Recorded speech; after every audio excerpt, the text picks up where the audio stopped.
कपालभाति क्रिया। सबसे पहले तो मैं आपको ये क्लियर कर दूं कि कपालभाति एक प्राणायाम नहीं है, कपालभाति क्रिया है, क्योंकि काफ़ी लोगों को ये लगता है कि कपालभाति एक प्राणायाम है। कपालभाति के बहुत सारे फायदे हैं। केवल एक इस क्रिया के माध्यम से हमारे शरीर का फैट बर्न हो जाता है, मसल्स पंप होती हैं, 70% तक शरीर का मेटाबॉलिज्म ग्रोथ होता है। अब इस क्रिया को कैसे करें? इस क्रिया को करने का एक प्रॉपर तरीका होता है, लेकिन अगर हम इसको गलत तरीके से करते हैं तो उसका नुकसान होता है। एक चीज़ हमेशा ध्यान रखिए, प्राणायाम का अभ्यास अगर आप प्रॉपर ब्रीदिंग के साथ करते हैं तो जितने प्राणायाम के फायदे होते हैं उसका डबल अगर आपने ब्रीदिंग के साथ में किया, उसका 10 गुना आपको फायदा ज़्यादा होगा। उसी प्रकार अगर हम क्रियाओं का प्रॉपर तरीके से अभ्यास करते हैं तो क्रियाओं से भी हमें 10 गुना जल्दी और 10 गुना अच्छा फायदा फील होता है। हम अपने शरीर में चेंजेस बहुत जल्दी फील कर पाते हैं। तो चलिए स्टार्ट करते हैं। कपालभाति को करने के लिए सबसे पहले हम किसी भी सुखासन में बैठ जाएंगे। आप पद्मासन में बैठ सकते हैं, आप वज्रासन में बैठ सकते हैं, आप सुखासन में बैठ सकते हैं। हम तीनों तरीके से आज कपालभाति का अभ्यास करेंगे। सबसे पहला जो अभ्यास करेंगे हम करेंगे 20 स्ट्रोक, यानी कि ज़्यादा से ज़्यादा फोर्सफुली आपको श्वास लेनी है, फोर्सफुली आपको श्वास छोड़नी है।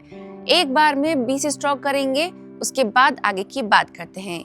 अभी हम सुखासन में बैठकर कपालभाति का अभ्यास करेंगे।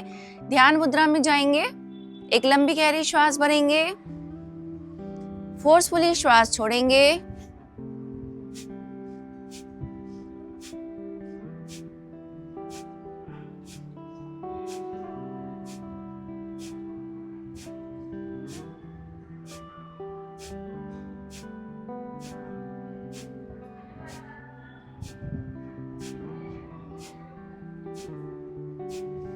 Relax.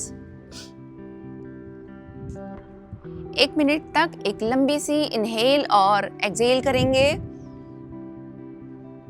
Exhale. Ready for round 2। अब हम करेंगे एक बार में 60 स्ट्रोक। एक लंबी गहरी श्वास। स्टार्ट।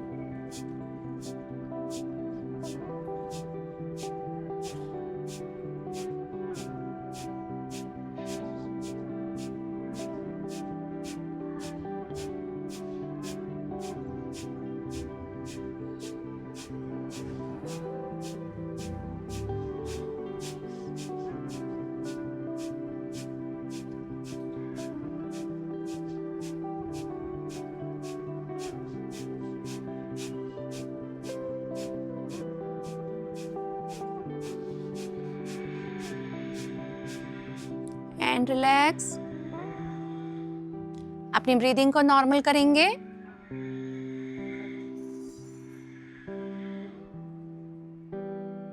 Ready for next. यहाँ पर हम फाइनल कपालभाति का अभ्यास करेंगे, जिसमें हमें 1 मिनट में 120 स्ट्रोक लगाने हैं। अब हम फील कर सकते हैं कि 1 मिनट में 120 स्ट्रोक लगाने हैं, तो हमें बहुत ही जल्दी इनहेल और एक्सहेल करना है। बहुत ही जल्दी फोर्सफुली हमें श्वास छोड़नी है और फोर्सफुली ही हमें श्वास लेनी है। तो हम अभ्यास करेंगे पद्मासन में बैठकर। अगर आप पद्मासन में नहीं बैठ पाते हैं तो आप वज्रासन में भी बैठ सकते हैं। यहाँ पर मैं पद्मासन में बैठकर कपालभाति क्रिया का अभ्यास करूंगी।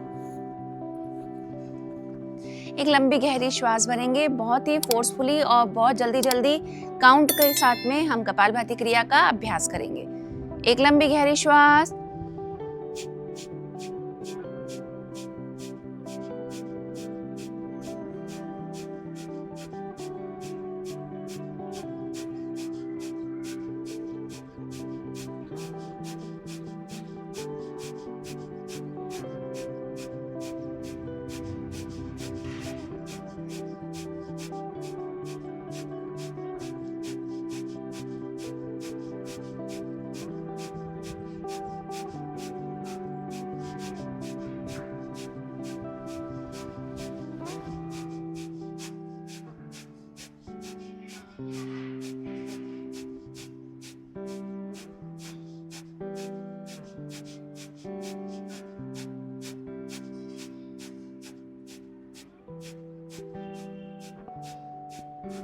And relax. धीरे धीरे आंखों को ओपन करेंगे। आप खुद से फील कर पाएंगे जब हम इस क्रिया का अभ्यास करते हैं तो हमारे नाभि वाले एरिया में प्लस हमारे कमर वाले एरिया में बहुत ही तेजी से दर्द होता है। वो दर्द सबसे बड़ा सिम्टम होता है कि जो एक्स्ट्रा फैट होता है वो बर्न करता है। उसके अलावा बहुत सारे फायदे जो कपालभाति के होते हैं वो होता है। तो अब हम बात करते हैं कि अब हम इस क्रिया का अभ्यास कब कब करें। तो आप इस क्रिया का अभ्यास 4 पहर यानी कि दिन में 4 बारी कर सकते हैं।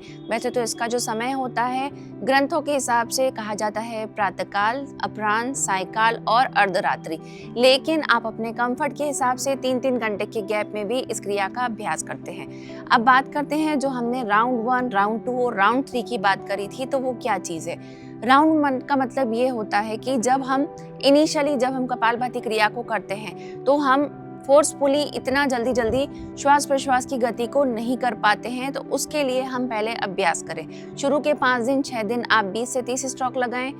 चाहे तो आप थोड़ा सा कम फोर्स लगाते हुए करें। उसके बाद हम उसको थोड़ा बढ़ाकर 60 से 70 फिर 80 और उसके बाद जब हम एकदम प्रॉपर तरीके से इस क्रिया का अभ्यास कर पाएं तो 1 मिनट में 120 स्ट्रोक लगाने का प्रयास कीजिए।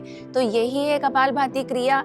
आप खुद से इस क्रिया का अभ्यास कीजिए, आप खुद फील कीजिए और आप हमें कमेंट में बताइए कि आपके शरीर में कितने चेंजेस आपने एटलीस्ट 20 दिन के बाद देखे हैं। तो आज के लिए केवल इतना ही। स्वस्थ रहिए, खुश रहिए। धन्यवाद।